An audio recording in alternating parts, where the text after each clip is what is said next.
Hello, I'm Madeleine Doubek, and welcome to another edition of Only in Illinois, your weekly video recap from Reboot Illinois. This week we'd like to highlight a couple of alarming analyses by our friends in the media that looked at a couple of different aspects of the pension systems in Illinois. First, Daily Herald tax watchdog reporter Jake Griffin took a look at the state's 5 pension funds, along with the Illinois Municipal Pension Fund, the Chicago Teachers Pension Fund, the Cook County Pension Fund, and the Metropolitan Water Reclamation District Pension Fund. Griffin found that over the past 10 years, the average pension has moved much closer to the average salary of those still working. It's jumped about 9 percentage points.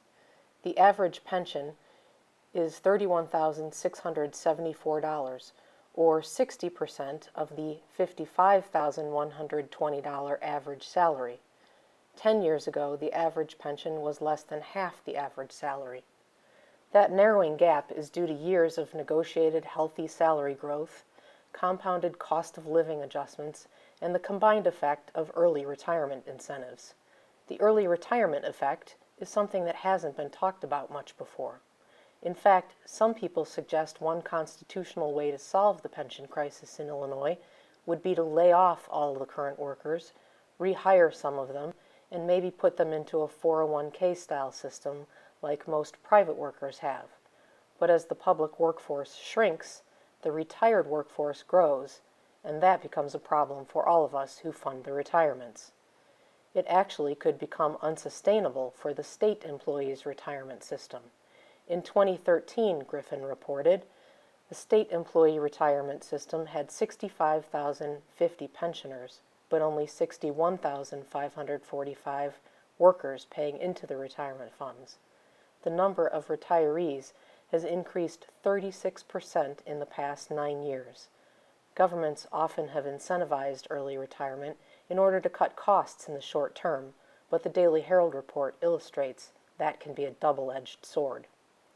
The other alarming pension story this week came from our friends at the Better Government Association, Andrew Schrader, Patrick Raykamp, and Katie Drews.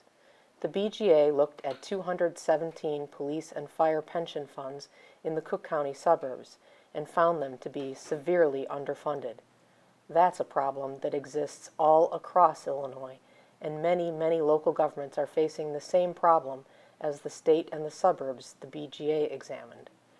Of the 217 funds studied by the BGA, an incredibly overwhelming 94% were funded below the recommended 80% benchmark. A quarter of the systems were less than half funded.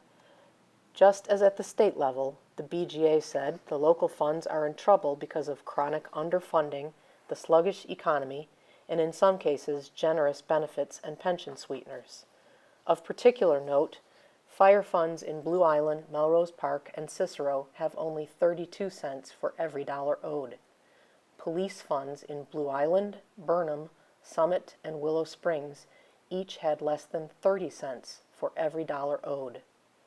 We know from talking to our friends at the nonpartisan government fiscal watchdog, the Civic Federation, that this kind of underfunding of local government pension funds is a growing and widespread problem in Illinois. So now might be a good time to ask questions at your village or city hall, or see what they have about it on their website. We're all going to have to pay for the funding problems somehow. You can find a whole lot more about pensions on our website at rebootillinois.com. We'll also deliver our news summaries to your inbox for free each weekday if you sign up at our site in the upper right-hand corner. That's it for this week's edition. Thanks for watching. We'll see you on the next edition of Only in Illinois.